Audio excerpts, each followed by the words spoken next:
This is the Public Charter School DC Prep. Our board members today that are present are Dan Fine, Emily, Lisa, Michaela, Pam, Perry, and Rashida. Did I miss anyone? Nope. All right. So I know we have kind of two members here. So before we kind of get started, I would ask Perry and Rashida just to come on camera and say hello to the group. Just a few little words, if you don't mind. Oh, Perry, I can't hear you. I think you're on mute. Hi, everyone. Thanks so much for welcoming me, and I'm Perry Shore, and have a background in education, but not in the charter school world. So I've been doing some research and learning, and I'm excited to learn more from all of you. Thanks. Welcome aboard. Glad to have you. Thank you. Glad to be here. Hi, everyone. My name is Rashida Young. I'm really happy to be here. I currently work with Education Forward DC. Prior to that, I was at the DC Public Charter School Board, and prior to that, I was a high school teacher. So I am really excited to join you all. Awesome. Thanks. Glad to have you on board too. Looks like a 703 number just hopped on. Yes, it's Terry joining me. Hey, Terry. Hey, Terry. Okay, first item, we need to look at the agenda and just do a quick vote to approve that we're all good with the current agenda. Do you want to pull it up on the screen, Laura, Aria, or does everybody have a copy? And Laura looks frozen on my screen. I think I'm. Aria, let me know. Okay, perfect. Thank you.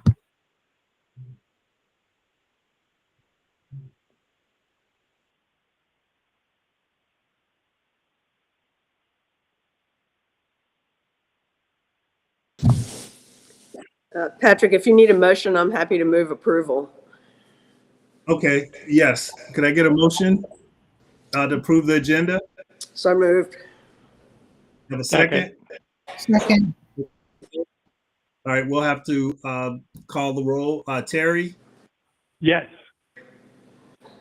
Patrick is a yes. Dan? Yes. Emily? Yes. Lisa? Yes. Michaela? Yes. Sam? Yes. Perry? Yes. And Rashida? Yes. All right, the motion carries. The agenda is approved. So first order of business is to look at the minutes. Did everyone get them? Laura sent out an email. Does everyone have a copy, or do we need to pull them up here? I think everyone should have minutes. We'll give everybody about 2 minutes just to do a quick review.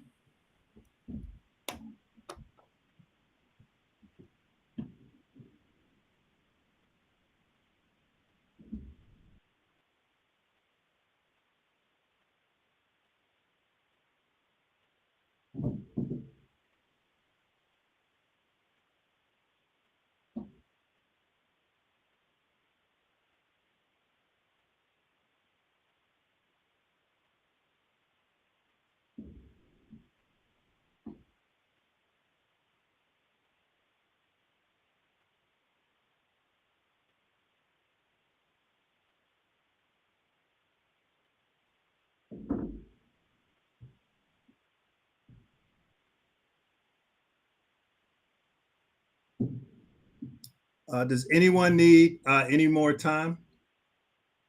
I know some of you probably looked at them ahead of time, so. If not, could I get a motion to approve the February minutes? So moved. Second? I'll second it. Dan. All right. Okay, Terry. Yes. Okay. Dan, Yes. Emily, Yes. Lisa, Yes. Michaela, Yes. Pam, Yes. Perry, Yes. Rashida, Yes. and Patrick's yes. The motion carries. The minutes are approved. Next item is the vote on our alliance dues, and this is for SY 24 and 25. Laura, how much are they? 53,600. Okay, thanks, Terry. Terry, do you want to say anything else? I know you're a member of that. I don't know. Can you vote on this one or not? Yeah, I will not vote, but I was a former board member of the Alliance. I think they're doing a good job. They're partly responsible for getting the 3.1% facilities increase and the 12% per pupil student allowance. So were I able to vote, I would have voted yes. Thanks, Terry. Does anyone have any other questions on the Alliance dues before we vote? And obviously, we're a member. Okay, hearing none, could I have a motion? Sorry, I should share one other point of context. The dues are dues are based on the student enrollment number times like a cost per student that is consistent across every single charter network in the city, and every charter network in the city is a member of the Alliance. So we're following all of the same standards as everyone else. And Laura, is the reason we're voting is it's because it's over the $25,000 limit or whatever is? No, the reason that we were was Terry's connection to the Alliance. Got it. Thanks. And so it sounds like, Terry, since you're a former board member, it sounds like it might even just be a moot point. I think just for the sake of extra precaution, Okay. I would say let's go ahead and vote. But Would you like? I can dial in again if you'd like. Yeah, the let's way go ahead. the way we're set up, Terry can't vote and he can't participate and he can't advocate. Great. Okay, Sorry. that's okay. All right. So Terry, I'm going to ask you to hang up for 2 minutes while we Okay. vote, Bye and bye. then Bye bye. thanks, Terry. Thanks, Terry. And sorry, before we vote, can I just double check? Emily, are the last 2 digits of your phone number 64? No, that's not me. I'm 202-329-5231. Okay. Who? I just want to make sure that we have the right roll call. Then, can our friend who is the 202 number with a phone number that ends in 64? Okay, great. Thanks, Cassie. Okay, cool. Thank you. Are we good, Laura? Okay, thanks.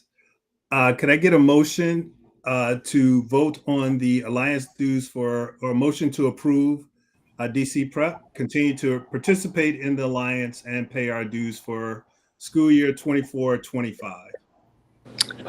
So moved. Second? Second. All right. Aye for Patrick. We go Dan, Yes. Emily, Yes. Lisa, Yes. Ella, Yes. Pam, Yes. Perry, Yes. Rashida, Yes. and Tamika. Yes. All right, awesome. Okay, next item, the motion is carried. We will continue our participation and we will pay our dues for SY 24-25.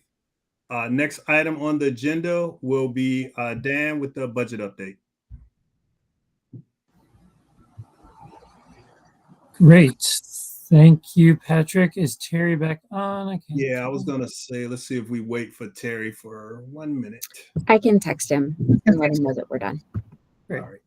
I'll get started. I just wanted to make sure he was, as the chair of the Finance and Real Estate Committee, I wanted to make sure he was here for our budget presentation. Yes. So attached to the materials Laura sent out was our FY25 budget. We included some notes on it in the notes as well. I'm not going to go line by line through it. I will share a few highlights, and then I will invite the members of the Finance and Real Estate Committee who have also reviewed this to make any comments that they would like. This year, in the coming year, we're budgeting for about $73.5 million in revenue. That's a lot more than our budget last year, which was $65 million. But most of that difference is made up by a $7.5 million loan forgiveness that we're anticipating receiving next year on our New Markets Tax Credit financing, and a $2 million one-time grant for AMC construction. So if you kind of pull those out, our revenue for next year is pretty similar to our budgeted revenue for this year, or maybe about $1 million less. So we're budgeting outside of those two big ticket items around $64 million in revenue for next year. Around 55.5 of that is made up of local funding, mostly our per pupil funding. While we're still not fully enrolled, the large 12.4% increase in per pupil funding helps offset this significantly. In total, our local funding is budgeted about $2 million more than what we budgeted for last year because of that 12.4% increase. We're expecting our federal funding to decrease about $3 million compared to last year's budget, and that's primarily due to, as we've been talking about for a long time, and as every school system in the country has been talking about for a long time, the end of the ESSER funds, that those pandemic era stimulus funds that schools across the country have been utilizing for the last few years. On the expenses side, our operating expenses are budgeted to decrease about $1.5 million compared to last year's budget. The biggest driver of that decrease is staff bonuses. We've been consistently communicating to our staff that the bonuses we've paid over the last few years were funded by those ESSER funds, and that they should expect that when those ESSER funds are discontinued, we will no longer be able to pay the generous bonuses that we have the last couple of years. On the non-operating expense side, you'll notice that our interest expenses are budgeted to increase. That's due to the upcoming renovations that we're engaged in at Wilkinson for phase 2. It's also the first year in a couple of years that we'll be paying principal payments on our loans. We'll be exiting the interest-only period on our 2021 loans. Cash flow is projected to be very close to zero, about flat next year. I'll note we're projecting a small decrease in students and staff next year. The decrease in staff is also ESSER related. It's primarily driven by decreasing the number of full-time substitute teachers that we have on our staff.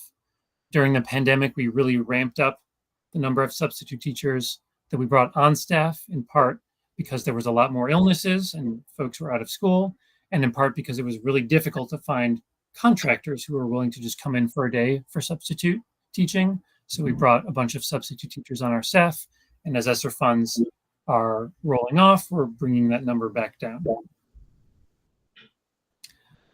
Members of the Finance and Real Estate Committee, anything you all would like to add about the budget?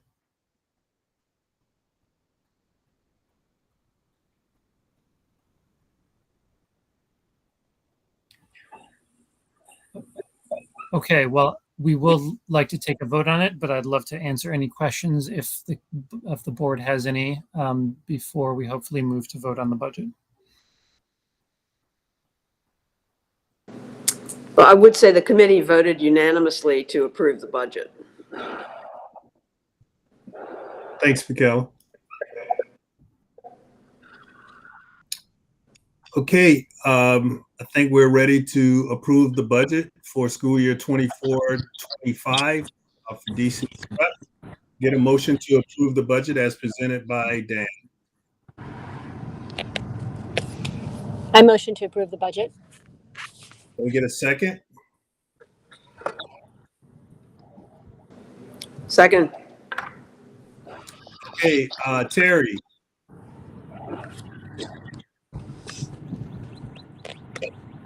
Dan, Yes. Emily, Yes. Lisa, Yes. Michaela, Yes. Pam, Yes. Terry, Yes. Rashida, Yes. Tamika, Yes. Patrick's a yes, and Terry.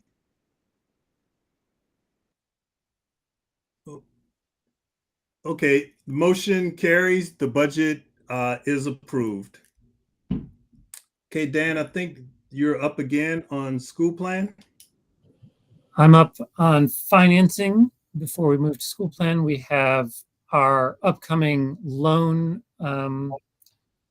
for our refinancing of our V Street building, as well as the phase 2 construction of our Wilkinson building for our Anacostia Elementary campus to move over. We've talked about this in the past as a board. You all voted last time to have the committee select a lender. They've done that. We're now at the place where we're going to be closing on that loan in the next few weeks in early July. There is a resolution that Laura circulated that authorizes us to close that loan.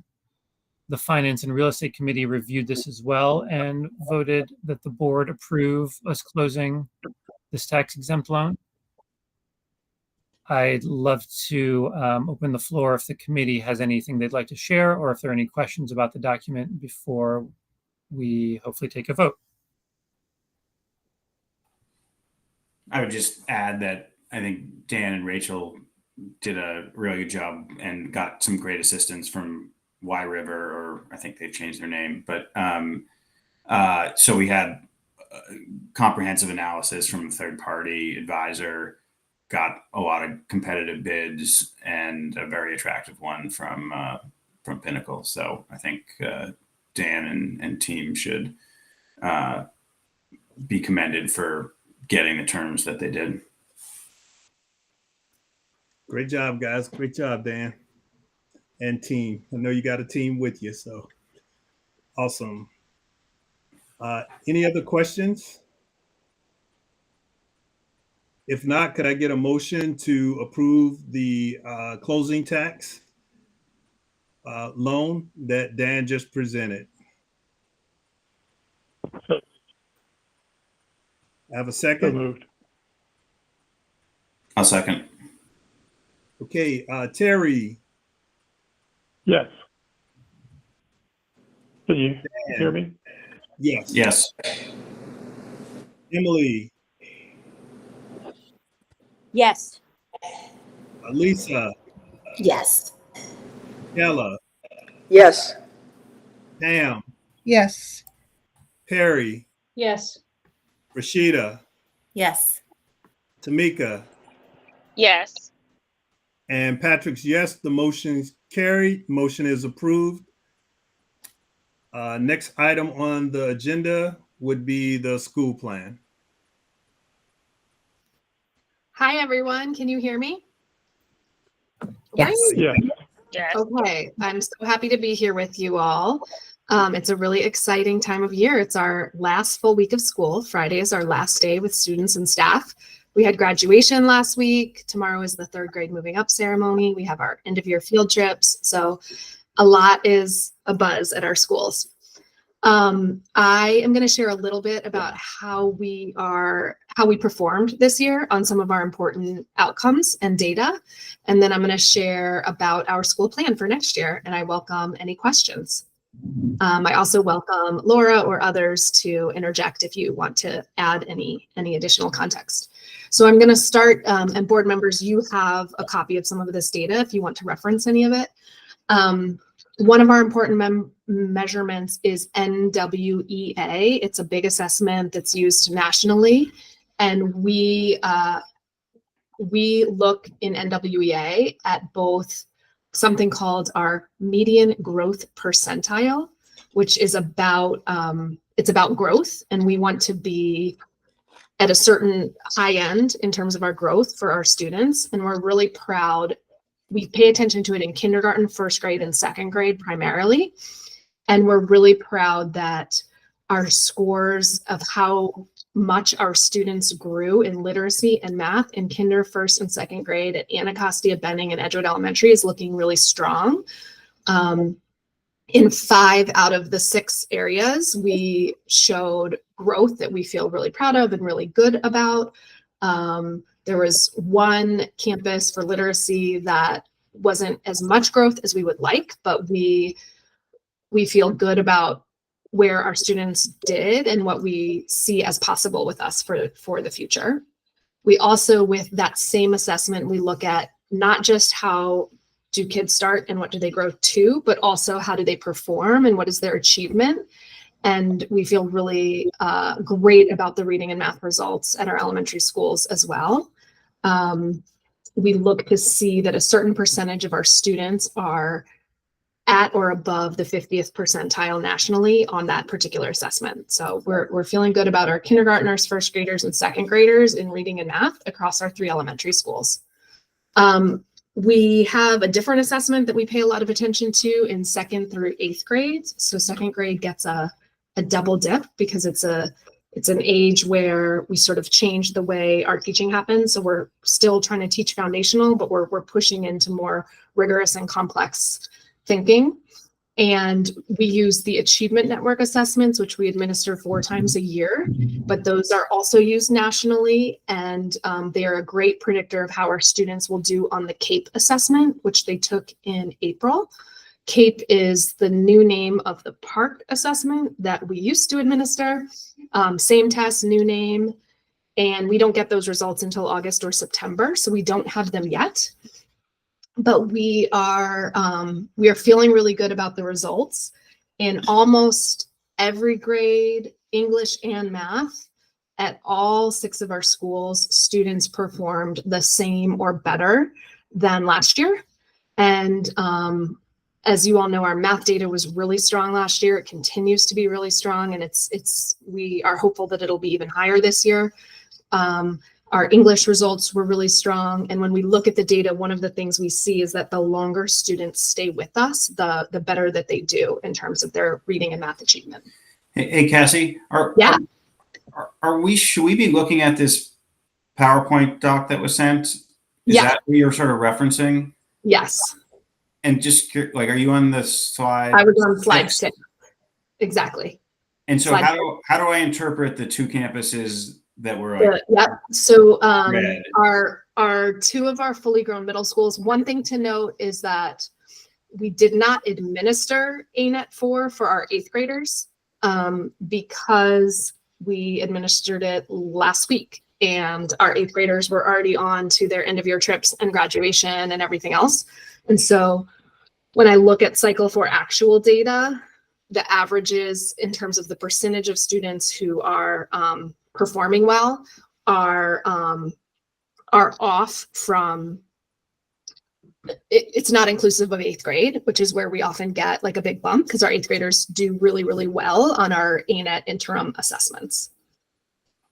Okay, and so there we go. So that's why obviously the elementaries are really strong, and you think that if 8th grade had been there, you would have seen middle schools also perform.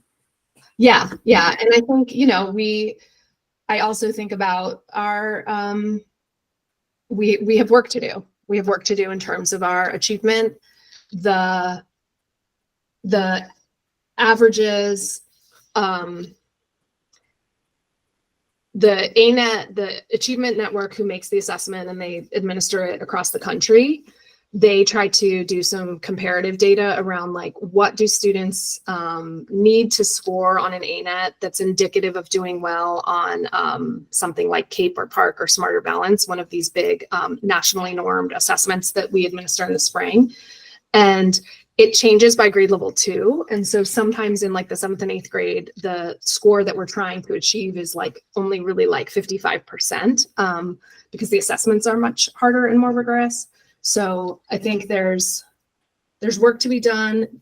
There's also a lot to be proud of in terms of the comparison. Thanks. Yeah. One of our other big measurements, so I just spoke about reading and math achievement and growth, is attendance.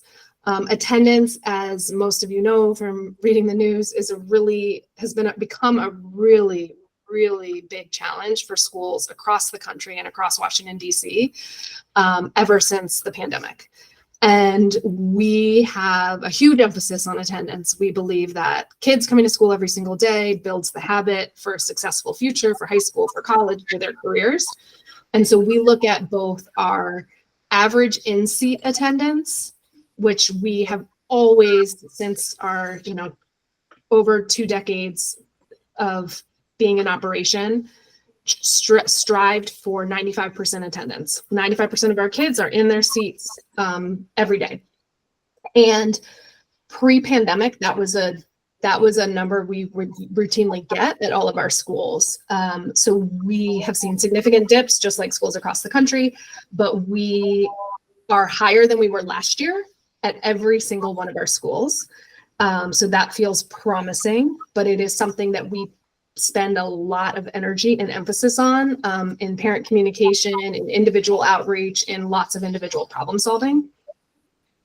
The mayor and the city is adding a real emphasis, and OSSI and the Public Charter School Board are adding a real emphasis going into next year to start paying attention to something called absenteeism. It's different than truancy. Truancy was something we used to we still care about, but truancy was calculated as once you hit a certain number of absences in a year, you could be considered truant. That is different than absenteeism, which is defined as, do you have more than 30% of your days absent, excused, or unexcused? And so it measures the percentage of students who are absent for at least a certain percentage of instructional days during the school year. And there's lots of research about absenteeism across the country that's happening right now, and it's going to be something we're accountable for. So we are just starting to really dig into and pay attention to the percentage of students at our schools who are chronically absent or profoundly absent, and going to be doing a lot of problem solving this summer with those particular families to figure out how can we help them to be in attendance at school much more regularly. So that is attendance. That's another one of our big areas of focus. So Cassie, yeah. quick question on that. So it seems very prudent that we're going to work with the families individually, but is there any kind of trend data, or is specifically family by family, there are different circumstances? So is that why we're targeting them? I think it's a great idea, just to kind of understand what their particular situation is and address that. Yeah. Tackling students who are profoundly absent, what we have found is a very complex and individualized operation. Why a student might be absent a lot is going to be very, very individualized. With that said, sometimes we'll have like an entire family with multiple kids in our schools, and they typically have similar data. If older brother is not coming in, younger sister is also not coming in. And so working with the families to figure out how can we problem solve and get the children to come to school more regularly, and really figuring out what the root cause is. Is it because there are transportation issues, and can we help solve those? Is it because there are lots of doctor's appointments? Is it because the older sibling who brings the kids is having mental health issues that prevent them from wanting to come in, and the parent relies on them? So we really try. It takes a lot of time and intensive support to figure out what are the root causes underneath the kid not coming to school, and then apply whatever strategies we can to see if we can make a difference. And we have been able to see differences. Anacostia Elementary School They really, in this last quarter, they did a very targeted approach, and they saw their absenteeism data improve by really going in with like individual kids and families and trying to figure out what strategies would help them come to school. But it's an intensive process, and I think it's part of why like the mayor and the city are so focused on trying to figure this out, because it often has tentacles into like lots of different departments in terms of support. I don't know if Laura, do you want to add anything else? No, I would just say, this is something that is on the mind of educators everywhere. I'm sure that you have seen lots and lots of news articles about how this is a challenge facing schools, not just in DC, but around the country. And there's a lot of work to do to figure out how we build back towards like a culture of like, every day students need to be in school, because that is what sets them up for success in school and in life.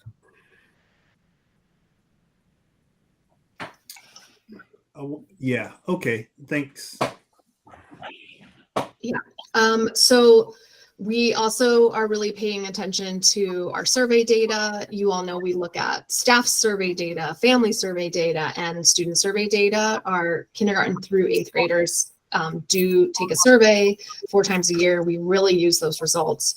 One of the things that continued to be true in the latter half of the year, we saw a lot of consistency across the year.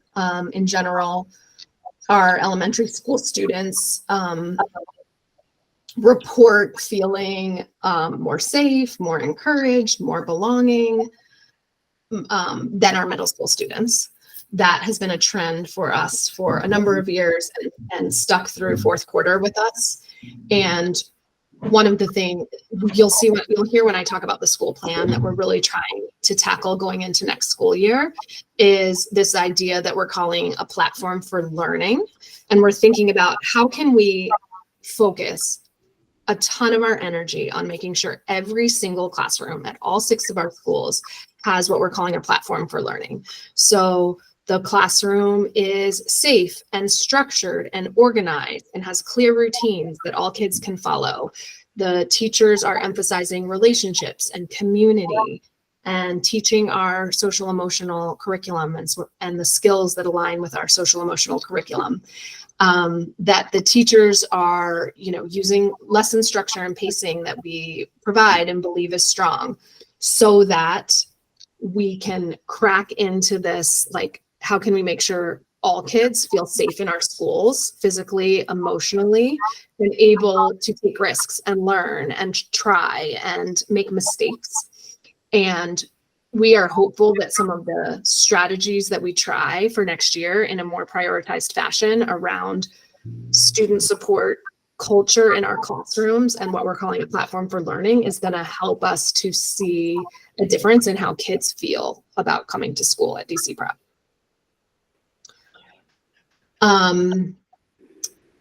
I will talk a little bit about. Cassie, yeah, go ahead. Perry, did you have a question? Well, go ahead. I just had one quick question. Cassie, when you all give the surveys, I was just curious, are they, the format, is it sort of a question and then they can say 1 is most likely, 5 is least likely, you're circling numbers, or is there space also for them to write? They also can write comments for every single one of these questions. So the key, there's a couple of other, but the ones we pay the most attention to are, I believe in myself, I feel happy when I'm at school, I feel safe at school, and students in my class encourage each other to do well. They do have space for every single question to write comments. We do like really pour over them and look at them. We look for anything individual that's like, oh, we need to follow up with this kid, but we also really use it for trends. The kindergartners and 1st graders, they're like smiley faces. So it's like happy, neutral, and sad. And then starting in 2nd grade, it's more of like a 5-point rating. I understand. Thank you. Yeah. In our early childhood, we are held accountable to an assessment called CLASS. It is used nationally. CLASS is a really important assessment in our preschool and pre-K classrooms that assesses it's a really interesting assessment. The city sends assessors into the building, and they spend time in every single classroom, and they have this whole observation checklist where they're looking for evidence, and they're rating the classroom to understand if it's an emotionally supportive classroom, if it's organized for learning, and if there is instructional supports for very young children.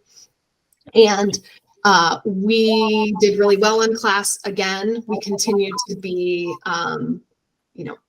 meeting our goals in almost every way. Our instructional support has continued to be a little bit lower than we would like it to be, but it was higher than last year. And we feel really positive about the feedback we got from that assessment for our early childhood, preschool, and pre-K classrooms, because it tells us that those classrooms are healthy and strong and vibrant learning spaces for our youngest kids, and really setting a great foundation. So that felt encouraging when we get the results kind of piecemeal throughout the year after each campus is assessed. We continued to have really strong family survey data. Again, we survey our families 4 times a year. They can write comments. We have had pretty strong participation, all 4 assessment windows, and the data continues to emphasize that our families feel as though they can communicate with their teachers, they feel valued. That was our highest rating. 90% of our families felt valued, felt valued partners in their child's education. Is the school an inclusive community where their voice matters? Do the team members help their children grow and thrive? And would they recommend our school? And so we continue to see data that's 80, 85 and above at all of our schools. It's consistent. And we really do look into the comments and into the trends to think about how can we keep making our schools better. Cassie, just a quick question. Yeah. You said, you mentioned that at the higher grades, maybe like 6th through 8th and stuff, that our data is probably not where we want it to be, that they don't feel as safe. We've dove deep a little bit or done any analysis to kind of understand the why with those kind of the higher grades? Is it more of just like, hey, I'm an adolescent now and it's just society, it's the city, or is it more something with the school or something we could do with the school, or is it more of like the outside influences of just kind of, inner city life in DC and being an adolescent? Yeah, I think we feel like it's a mix of all of it. For sure, we know that our students are facing a lot given what is going on in the world and in our city. And it is hard to be a teenager right now. And so we do see, when we read their comments, there will be comments about how social media impacts them. And so we try to think about what is our lane as a school to support kids and families in having really good boundaries about things like social media. We see comments about safety in their neighborhood and how that makes them feel in school. We don't see necessarily kids feeling like physically unsafe in the building, but that doesn't mean that it doesn't carry over into their day and into their experiences. I think that we see stuff about friendships and empathy and how we're creating community in our middle school classrooms. And we see that as a growth area for us. Not to say that there are not classrooms where that's done very, very well, but I think it's a part of why our school plan is so focused on student culture and support for students and creating the platform in the classroom for all kids to learn, is because we think we have room to grow in terms of making that classroom a space where all kids feel emotionally safe. So to answer your question, I think there's always a variety of factors. It's not going to be the same for every kid, but the trend is that we have work to do, and it's part of what has informed our school plan. Yeah, I think there's a lot that we can control, but then, I mean, honestly, I think there's some things that are somewhat out of our control. And I'll just give a quick anecdote. I remember touching a kid outside of Edgewood one day that used to play on the sports with my son. So I knew him. So I touched him from behind, and he like literally jumped and turned around. And I was like, "What's wrong with you?" I was like, "Why are you so jumpy?" He was like, "I have PTSD." And I thought he was joking. I was like, "What do you know about, PTSD? I'm thinking about the military PTSD." He goes, "Well, I hear gunfire in my neighborhood every night." So he goes, "I'm a little jumpy." And then it dawned on me. I mean, that's the reality that some of our kids are dealing with and stuff. So, but and then they come to school with that. There's some things we can do, but the reality is that there are things that are outside of our control, like if he's getting woken up at night because he's hearing gunfire. Yeah, and I think the results of the pandemic have really heightened the need for strong social emotional teaching and things like bullying and safety. One of the things we're trying to do, because it's in our control, is improve our dismissal for next year. That's a space where those of you who have seen it, like, it can feel chaotic because everyone's kind of getting ready to go off into the world. And so we're trying to think through, how can we make that a really safe routine of uniting each child with their caretaker and getting them safely home, and helping to teach kids, like, go home when school is over. Like, do you have the after school space that is safe for you? But I totally agree with you. And I think we've seen some incidents of bullying in our schools, and we have a pretty aggressive protocol that we use whenever that term is used or a student feels as though that is happening, and really try to figure out, where did it stem from? What was the cause? And what's our responsibility to intervene? And so that's something where I think there's stuff we can do school-wide, there's stuff we can do in the classroom, there's stuff we can do with individual families. And we feel like there is a lot that we can do, even though, like you said, they might be other things that are happening after school and in the evenings and on the weekends. Thank you. Yeah.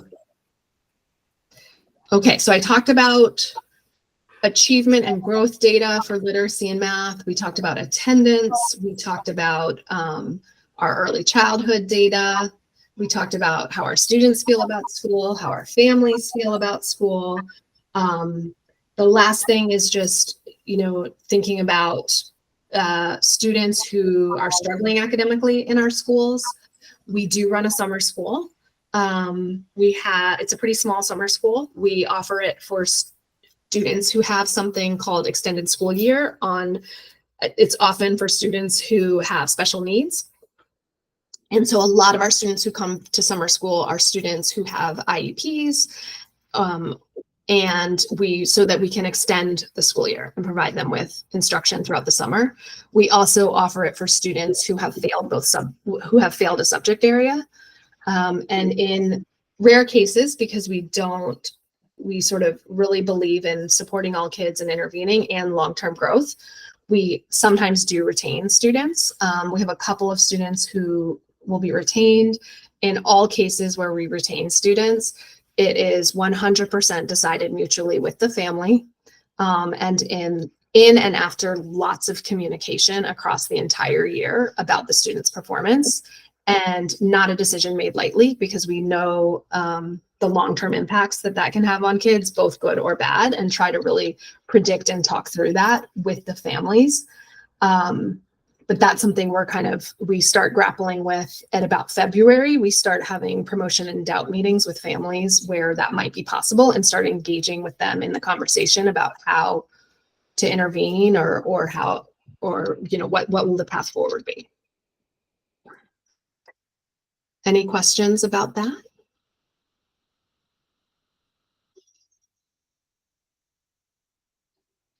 I just have Okay. a question. Yeah.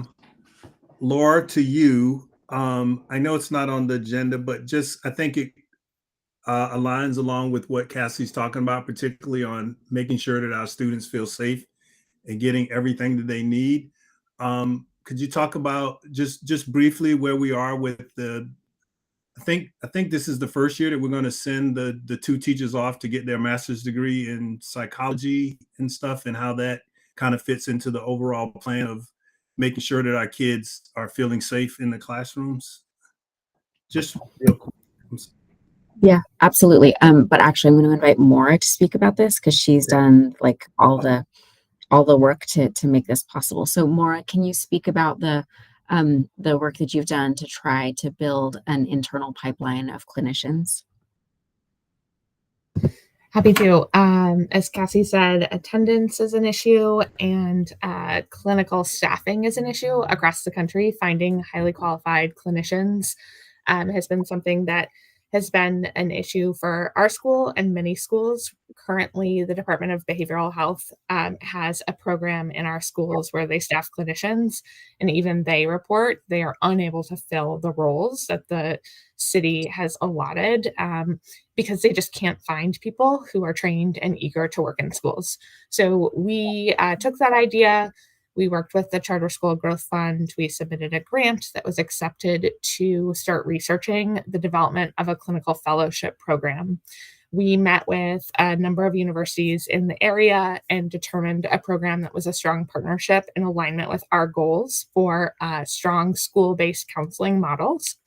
And we have partnered with the George Washington University to send, right now we have three current staff members. The idea is we want to invest in people who already have a demonstrated track record of success in our schools. They know our students, they know our families. They have shown that in a classroom, they can teach kids. They have strong instructional moves. They have high belief in the work that we're doing in our schools and that we can set all of our students up for success in high school and beyond. And so we ran an application process. We had a number of people apply. 3 were selected. They are across 3 different campuses, and they are starting their coursework in July. They'll be in their master's program for 2 years. It is a part-time program, so they will teach during the day. They will go to class 1 night a week, and they will do their internship and practicums at DC Prep with current DC Prep clinicians.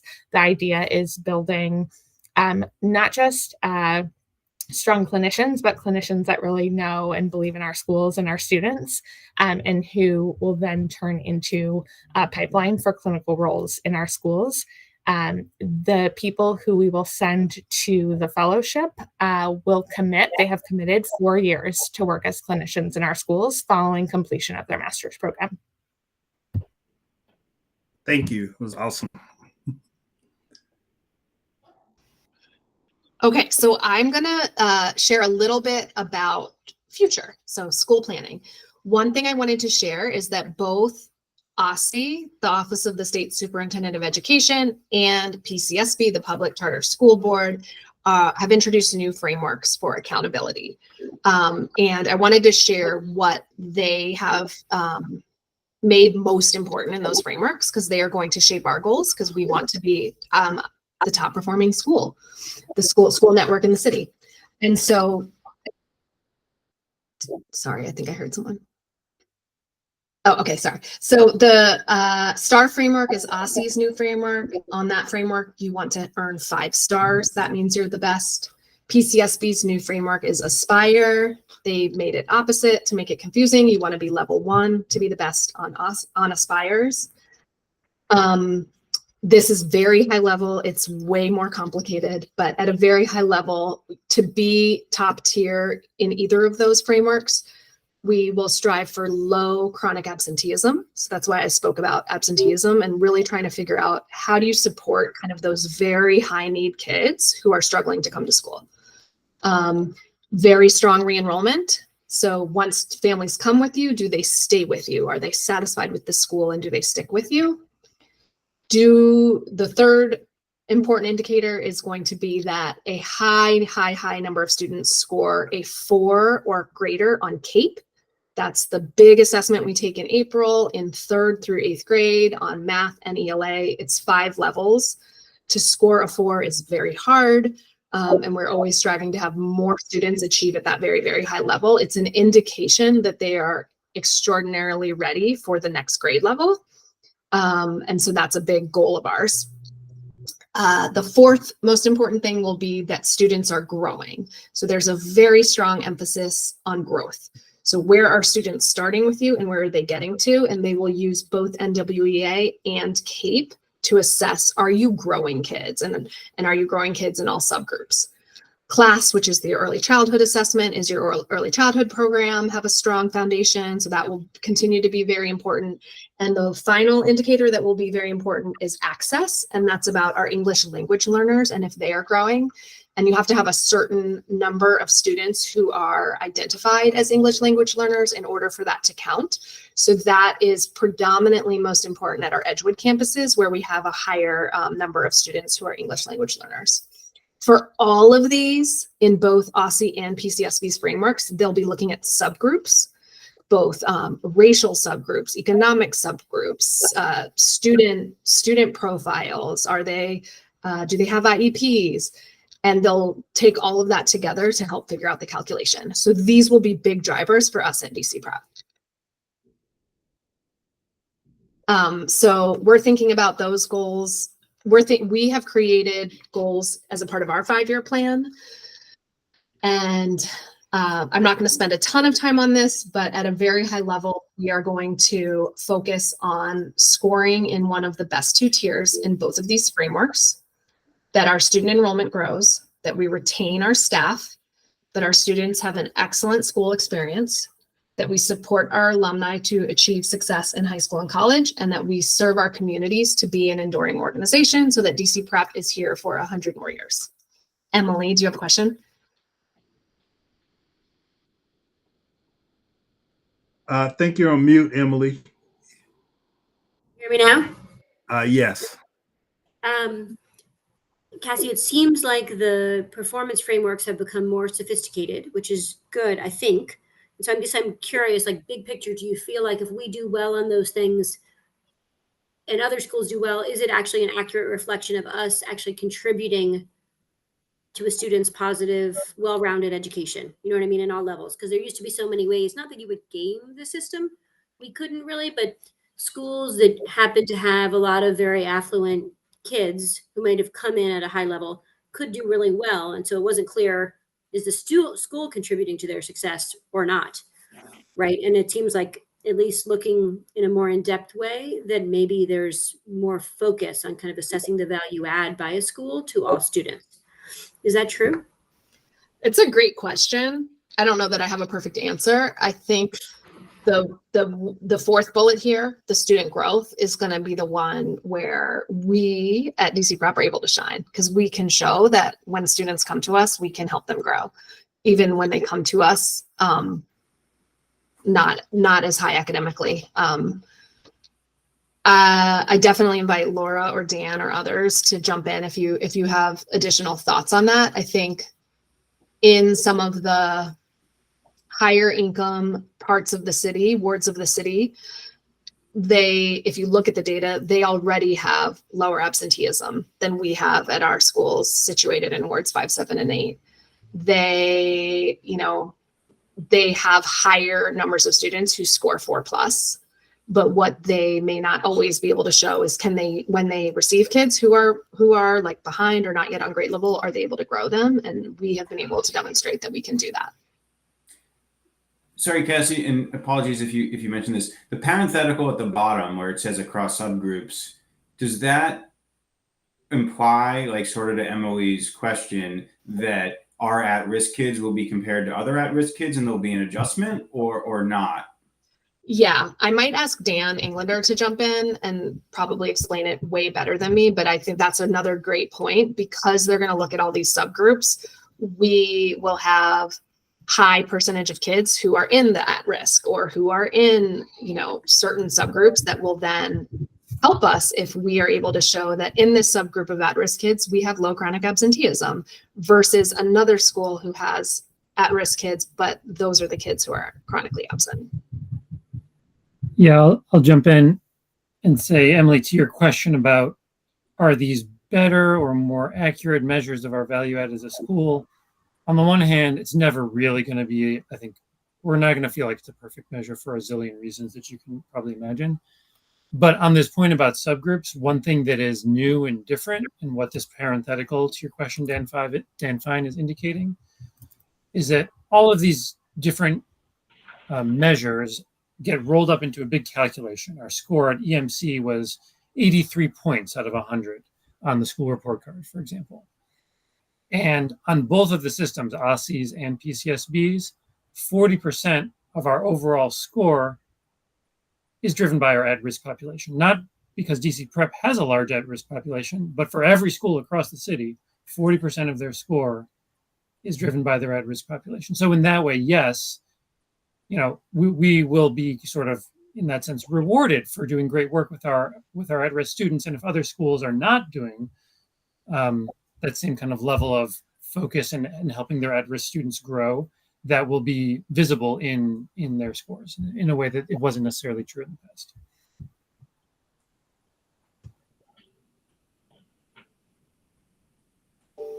It's also so complicated. So one of our tasks this summer is to help explain all of this to our staff and our families, and but in particular our leaders and our staff, and to adjust things on our end, both in terms of strategy, but also, you know, the reason I brought Dan in is I think you all know how many hats he wears, but he helps our data team. And so really trying to think about what are new data systems that we need to be able to measure towards this so that we are not caught off guard and so that we're driving towards the right stuff that we're going to be accountable for.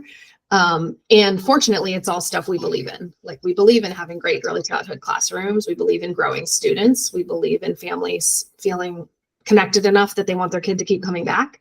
And we believe in helping all kids come to school. So it's not a hard sell. It's just we are having to adjust our systems, our structures, our strategy.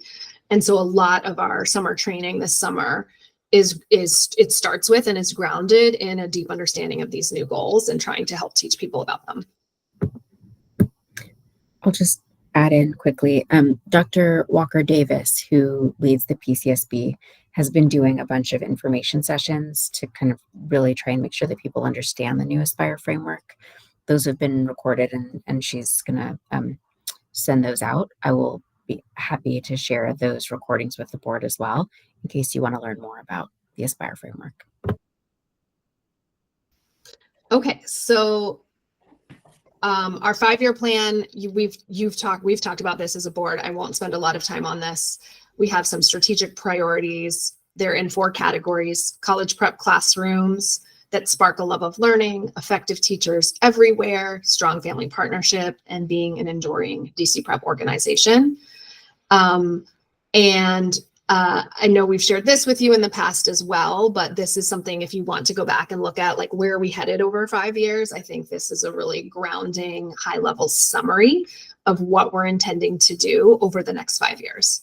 What I want to talk about is where are we starting next year, which is that we're focused on this concept, and our theme is from little seeds grow mighty trees.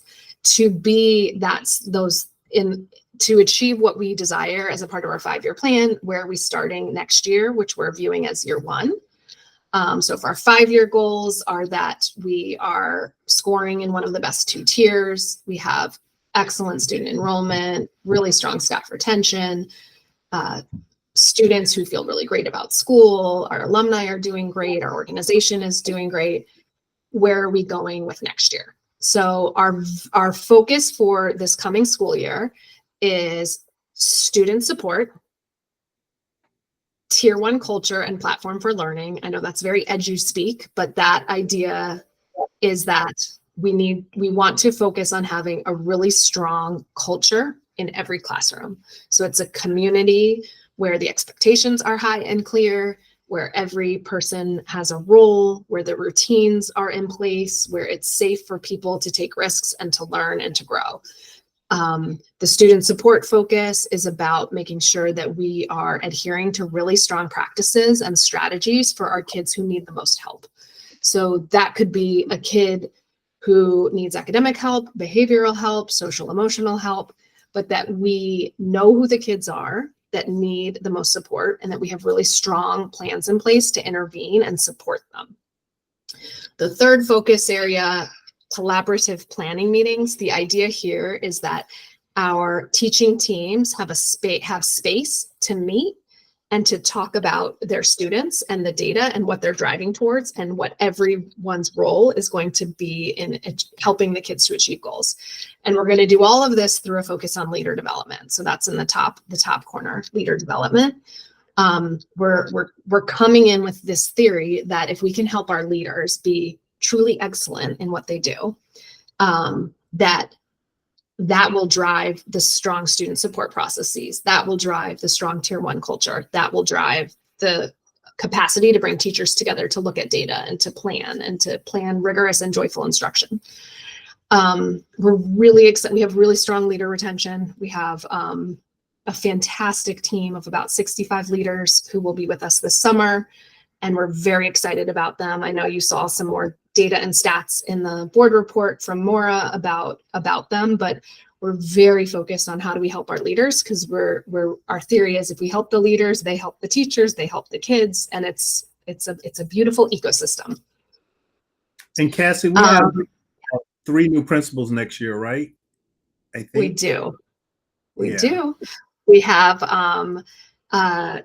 Degarius Cullum, who will be our principal at Benning Elementary campus, that we're extremely excited about. He's already been training and practicing and learning and like steeped in the role basically since April. He's been full-time preparing to be in the role. We have a new principal at Edgewood Middle Campus. She is a fantastic current assistant principal, and that vacancy she's moving into that role because the current principal is moving on to my team as our director of math and science, because our director of math and science is moving into the role to support principals. So we have new people in new roles. And so that's another reason for the emphasis on leader development. But in most cases, it's because we're keeping great people and they're moving into new positions. Okay, these are our goals for next year that we're going to be most focused on. I've talked a lot about this platform for learning. The top one, this leader development, that we're going to be very focused on helping our leaders excel in the most important aspects of their role. So we're trying to be very narrow about, like, if you are the community assistant principal or you are the student support coordinator, what is the most important work for you to be extremely good at? What are the skills you need to be good at? What is the knowledge that you need to have in order to deliver on this role? And what are the habits that you need to consistently exhibit in order to be effective? The student support goal is about reducing the frequency of what we call tier 3 behavior or crisis. Tier 3 comes from our code of conduct. So a tier 1 behavior would be something like a kid calling out of turn or being off task, and the tiers go up. So a tier 3 behavior is a more disruptive behavior in the classroom. And so we're really trying, through this platform for learning and through our student support processes, have a reduction in the disruptions that are happening in the school that are potentially contributing to students not always feeling emotionally safe or like they have the classroom community that they seek. And then, of course, because we're DC Prep, we're very focused on academic growth and how do we help kids to grow academically. Any questions, or anyone from the executive team that wants to add anything about our goals? I have a quick question. Is the platform for learning an actual platform like tech? And is that new, or is that more just like a theory? It's more of a theory. I think let me see if no, I did not put that in here. I could share this with you, but we have the idea, we basically have gone through our rubric. We have rubrics for teachers that we use in the classroom. We have 3 of them. One the headline is culture, one is instruction, one is community. Each rubric has about 8 or 10 domains underneath it. So like the culture rubric has relationships. Do you build really strong relationships with kids? Do you create a community? Do you have strong routines? Do you have strong presence? Do you hold kids accountable with care? So it's a lot of stuff about how you create the culture in your classroom. And we have looked at each of our rubrics, which tell us which are what we use to give teachers feedback and help them grow to be excellent in their craft. And we've said, what are the most important indicators that if these are true, then your classroom is safe, it is productive, and it is a space where kids can learn.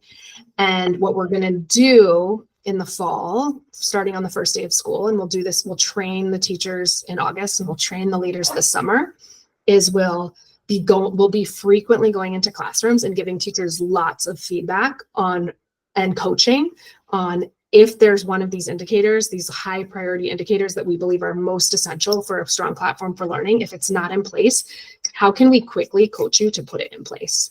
So if, for example, you do not yet have really strong routines, because classroom teachers need to have routines for sharpening pencils, passing out papers, turning and talking, working in a group, moving to the rug, getting ready for lunch, packing up your stuff, filling out your agenda book, hundreds of routines that every teacher needs to have. So routines will be a big one on there. If a teacher is not yet doing that, they're going to get really intensive coaching and practice and feedback on how to establish routines. Got it. Yeah, that makes sense. Thanks. Yeah. Okay, so these are our goals that we're going to be very focused on next year. You can ask us about it as a sort of final slide or second to last slide. Our theory is that if we support our leaders to be effective, if we stabilize what we call tier 1 culture, so culture that everyone experiences, if we support our highest need students, and we ensure that every classroom is set up for kids to learn, we will have planted those seeds that we need for ongoing success in the future. And we're really trying to hold in our hearts this, like, don't say yes to everything, even if it's a great idea. Do less, do it well, and really try to help people get great at the work that is most critical and most essential for our schools.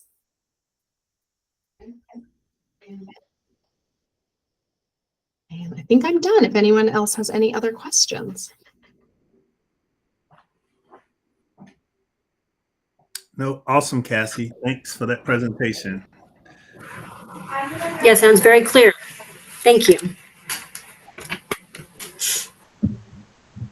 Thanks. Thanks, Cassie. And if, I will move on to round us out by talking about high school placement trends. Apologies. I am filling in for Julie Moeller, who would normally be sharing this, but she prepped a summary. She had another obligation that she had to attend to tonight. And so I'm going to share the high school placement trends from this year. You have a document in the board materials that I sent out, but it outlines the work that we did to make sure that we were supporting all of our 8th graders to identify the best high school for them, and the work that we did to support them to, like, submit applications, to, go and learn about what high schools are out there, and to then kind of make the decision that is going to be best aligned for their needs about where to go next year. You'll see that we feel like we had a very successful year. We saw that students getting accepted to strong selective schools, both public and private, was up this year relative to last year.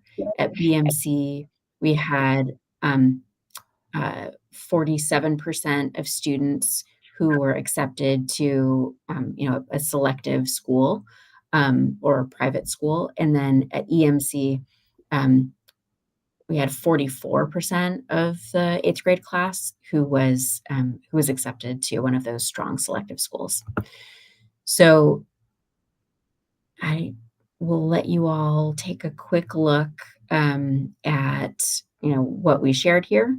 But every year we're trying to figure out how can we continue to build on our track record in the past. And I think one of our great strengths is we've been doing this work so well for so long that we have a really good team of folks who are working closely with families and students to really outline, what is it that families need to be thinking about?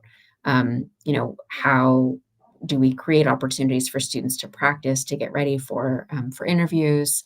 And then how do we make sure that the schools where we really want to send students because we know that they will do a good job of taking care of our students and supporting them. How do we just like build those relationships so that they're hungry for us to send students? And we've done that very successfully.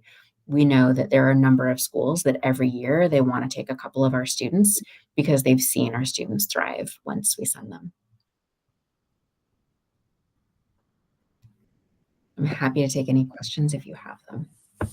Laura, just looking at it quickly, when you look at just the magnet schools, which you have to take the test for in here, obviously VMC did almost twice as well as EMC, and fabulous at Banneker and McKinley. Is there anything to make of that, or just more kids from EMC decided to go to private such that they equaled out? Good question. So I think it is that. I don't have the numbers like of students who went to private schools split out by campus, but I think that you would see more comparability than not across EMC and BMC this year. Okay. Yeah, no, I mean, it was broken out on the file that was sent around, and it was just sort of opposite in the sense that BMC people chose to go to magnets twice as many, and twice as many chose to go to private from EMC. I didn't know if there was if that's because of the counselor at the different schools or just total random, or if there's anything to make of it. But, yeah, thank you for clarifying. I don't have more insight to be able to share with you. Sorry. No, it's okay. Thanks.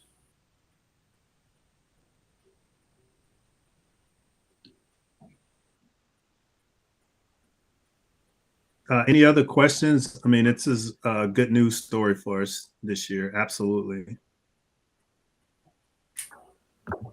Yeah, we were very happy with our results this year.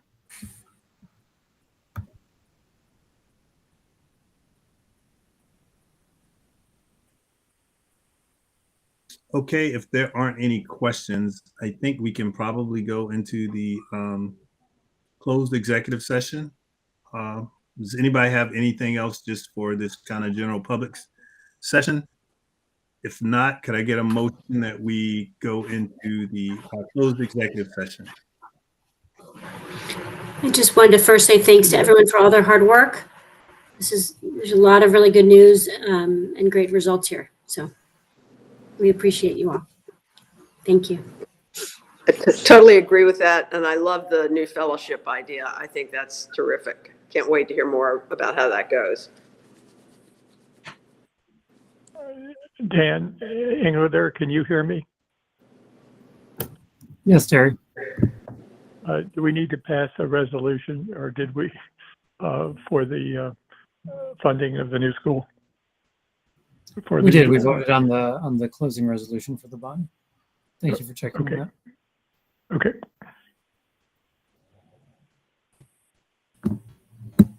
Okay. All right. Can I get a motion that we go into closed session? So moved. Second? Yes. Second. Terry? Yes. Kayla? Yes. Dan? Yes. Emily? Yes. Lisa? Yes. Pam? Yes. Terry? Yes. Rashida? Yes. Tamika? Yes. And Patrick is a yes also. The motion carries. We will move into closed session. Thanks, everyone. Thanks, DC Prep team. Bye, everyone.